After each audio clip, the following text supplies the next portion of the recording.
আসসালামু আলাইকুম প্রিয় দিনী ভাই বোন।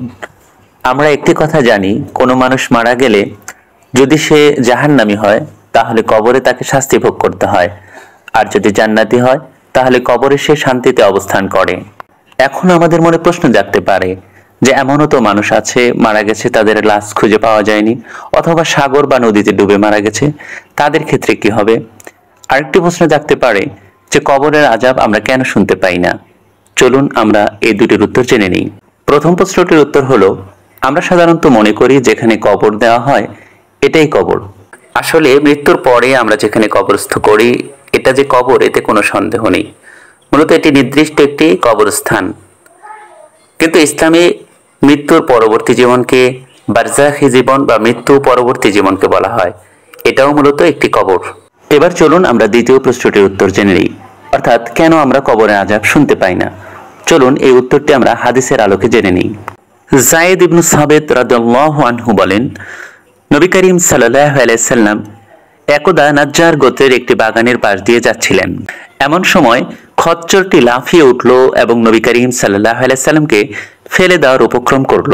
দেখা গেল সেখানে 5টি কিংবা 6টি কবর রয়েছে। তখন নবী করিম সাল্লাল্লাহু আলাইহি সাল্লাম জিজ্ঞাসা করলেন, এই কবরবাসীদের কে কে চেনে? এক ব্যক্তি বলল, আমি চিনি। নবী করিম সাল্লাল্লাহু আলাইহি সাল্লাম বললেন, তারা কখন মারা গেছে? সে বলল, মুশরিক অবস্থায় মারা গেছে।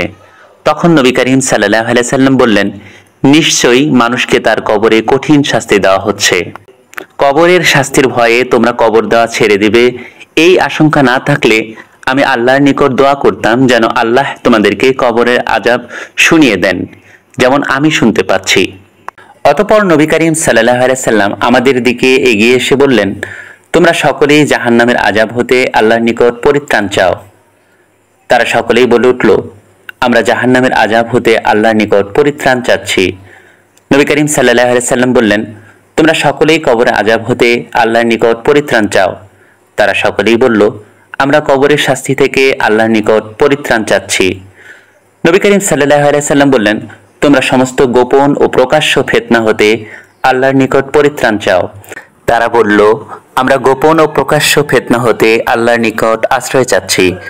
নবী করিম সাল্লাল্লাহু আলাইহি সাল্লাম বললেন, তোমরা দাজ্জালের ফিতনা হতে আল্লাহর নিকট পরিত্রাণ চাও। তারা বলল, আমরা সকলেই আল্লাহর নিকট দাজ্জালের ফিতনা থেকে পরিত্রাণ চাচ্ছি। সহিহ মুসলিম ও মিশকাত। উক্ত হাদিস দ্বারা প্রতীয়মান হয় যে কবরে মানুষ ভয়াবহ শাস্তির সম্মুখীন হবে, কিন্তু সেই শাস্তি মানুষ শুনতে পাবে না। মানুষ যদি কবরের শাস্তি শুনতে পেত তাহলে তারা বেঁচে থাকতে পারত না এবং ভয়ে মৃত মানুষকে কবরে দাফন করতে চাইতো না। এজন্য নবী করিম সাল্লাল্লাহু আলাইহি সাল্লাম আমাদের সাবধান ও সতর্ক করে বলেছেন, তোমরা সর্বদা কবরের শাস্তি হতে পরিত্রাণ চাও।